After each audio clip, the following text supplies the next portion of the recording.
Yep, we are ready. Last thing, we can count people. Okay.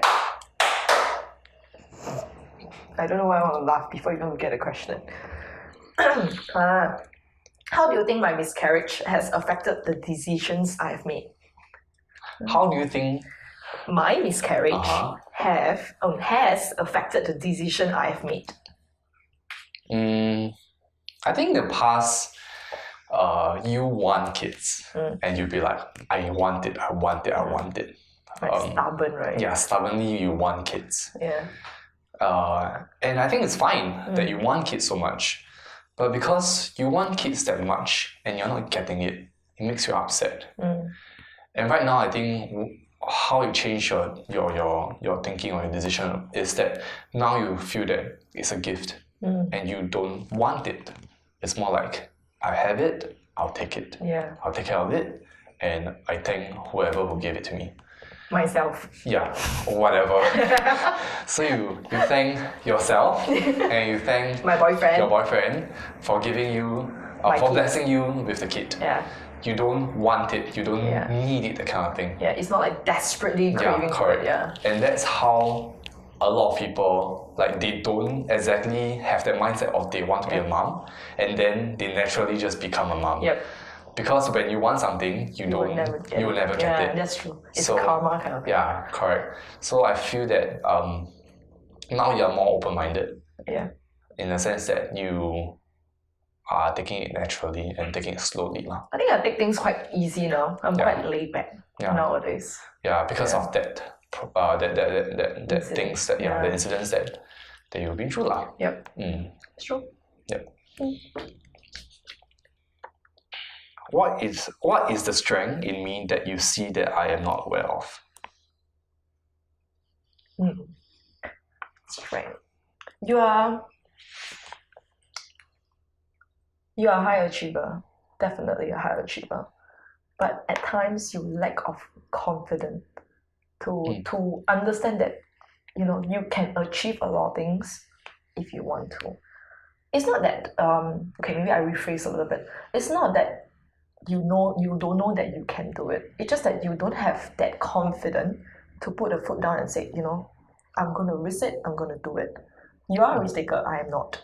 However, when it comes to making very big decisions, you tend to worry too much. You tend to think about too much for other things rather than putting yourself first, especially when it comes to the rest of the life, the next phase of your life. Yeah. Like, for example, I can't remember, there's a few conversations that we had about... Or maybe even right now, I'm having the decision to make... Yeah, like school and all this. School-wise. Yeah, you will go around asking, hearing what people say. Feedback about this place, about this school. You ask our parents, you ask my boyfriend, you ask everybody else, you ask me, But my sensing is, you are really, really good with everything that you do. You are smart. You are charismatic. You know you can do it. It's just that you don't have the confidence to bring yourself move off. You want the assurance. I realize that. Yeah. But what I want to tell you is, look, you can do it. That's why I keep telling you, don't listen to anybody telling you to do this or that. You just follow your heart. Because end of the day, heart must be willing before you do it. Yeah. And you must be happy. Yeah. You see, I always tell you that money is something that you can earn back. Yep. But your happiness, you can't. And time-wise, and this is the best part for you to go and experience. You just put everything down, put everything aside, and just do it. When it comes to family, when it comes to worry about family, I'm still here with them. And I will take the shot first, not you. You see, and that's I think that's the perks of being the eldest. We take everything first. Yeah. What was your fondest memory of us growing up? Fondest. Yeah. 9 years apart, very hard, right? We go club together. I don't even go club. Yeah. Fondest. You picked me up from the doorstep when I was drunk, maybe. No. No. No, you didn't. I didn't. It's mom or dad. I can't remember. I think the day that, not say the fondest, but I would say the clearest memory, or rather the most significant memory to me would be the day that he left, and I picked you up in the morning. Yep. The day that a lot of drama happened. That day, the day. The day, correct. Yeah. In the sense that you went through a lot that night, and you didn't tell anyone. Yep. And then the first thing Mom told me at 7:30 in the morning was that you've been through a very tough time that night. Yeah. And they only know in the morning. Yep. And I'll know in the morning. Mom told me, and I just rushed out. Yeah. I didn't even take the public transport, just take the cab and just get you first. Yeah. I feel that it marks a very significant journey for both you and I. Yeah. In the sense that that's how much I realize I care about you. Yeah. Without me knowing. I'm gonna cry. Okay. And I feel that, I really care a lot about you. What was the hardest thing for you when I was diagnosed with depression and anxiety? I think the hardest thing at that point of time was keeping it really together. Like keeping together so I don't fall apart for you and for our parents. You see? I try to be as neutral as possible. I don't want to have a very biased perspective for our parents to think, or to sway them to think how I want to think, or a very biased perspective for you to think that, is how it's supposed to please somebody. That's why even when the intervention came about, I tried to be as neutral as possible without giving too much of my thoughts. Yeah. So, what's the question again? Like, what was the hardest thing for you? Yeah, I think it's to really keeping it in a very neutral point of view and not forcing my thoughts on all of your throat, down your throat. Right. Just to be, listen up. Yeah, at times I know that I'm very stubborn, I don't listen. Once I make up my mind about certain things, so I think about certain things, I want about certain things, I will just stick to that. So at that point of time, I think one of the hardest is really to control to how I feel towards this situation and not to say that, hey, you all must listen to how I want it. So how do you feel about it? Like, to be honest. I have various thoughts at that point. One is because I went through depression and probably I don't understand the anxiety at times. So I think that how hard can it be for you to go through? I go through myself. I work out. I go and find out ways. At times I get very frustrated. Like, why can't you just pick up and just go? Yeah. At times, I felt that. Shit, I need to do more things. Oh, pardon me. But I feel that I need to do more things to help you out. But I don't have the bandwidth. I don't have that kind of money or that kind of power to pull you out from where you were. And to send you to see a psychiatrist, that kind of thing. Yeah, I just feel very helpless. Yeah, that's the right word. I feel very helpless because all of this is not within my control. Yeah, like I say, I'm a very organized person. I need things to be done in a certain way. Correct. So at that point of time, I feel you don't have that knowledge to do whatever. I don't have the capabilities to fix it. Yeah, I don't have the capability to fix it, and I get very affected. Okay. That's why I just pull back. Okay. All right.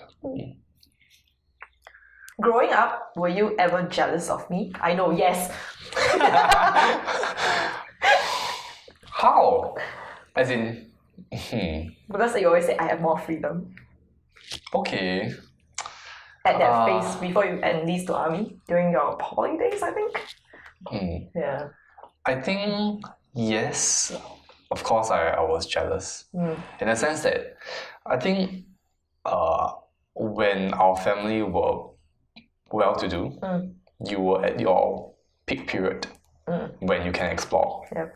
And I wasn't at the age that I can explore because everything is still like primary school and I'm still young. But you're in your secondary school to holidays and because when our parents were doing well, then they can spend more money on you. Like in the sense that you went to Australia like twice. On my own money. No. Like once like when you're 9 and once when you're 15, right? 15 is on my own. Oh, okay. But anyway, it's like they gave you more money, more freedom, correct? Yeah. So whereas for me, I have to work my way up, and it was very tiring. That's one. And number two, I think because you don't have like an elder sibling to tell you you have to be independent, you have to be independent. Whereas for me wise, you keep telling me I have to be independent, and it's very tiring You to felt be. the pressure? I feel the pressure, correct. Yeah. So that's when I get jealous lah. Yeah, correct. I thought you were jealous like because I have more fun than you. No, as in you had a lot more fun than I had when we were in poly. Yeah, during back that. our days. But the thing is, your character. But I and gave mine- up on my academics. Yeah, you give my academics, but for me, I still passed though. You still pass lah. Yeah, I have to make it because it's on YouTube, so I better say it first. Yeah. but then like, I think we have different priorities. Yeah. Yours is more like, oh, tertiary education, so you know, let go and have fun. Yeah. Whereas for me, I still care about my future. I'm a planner, whereas you're the live in the moment for that period of In that time. period of time, yes. Yeah. Hello everyone, my name is Zad. I'm one of the producers of SG Narratives and the editor for today's video. Siblings. They are the first friends we didn't choose, the first enemies we live with, and the only ones we can count on when things threaten to fall apart. We beam with pride when they achieve greatness, yet we are their harshest critics when they make life decisions we see as ill-informed or reckless. Sometimes we hold them to such unrealistic standards because we see our siblings as an extension of ourselves and our own beliefs and principles. For Eugene, although the younger brother by 9 years, he sees himself as a protector of his sister. Having seen her gone through a failed marriage, multiple miscarriages and a bout of depression, Eugene is understandably wary about the decisions Carol makes, and he never wants to see her suffer again. For Carol, she wants Eugene to see what she sees, someone who is smart and confident. She wants him to live his life with less worry and not be afraid to make mistakes along the way. Now that her life is back on track, she wants him to live his fully. This has been SG Narratives.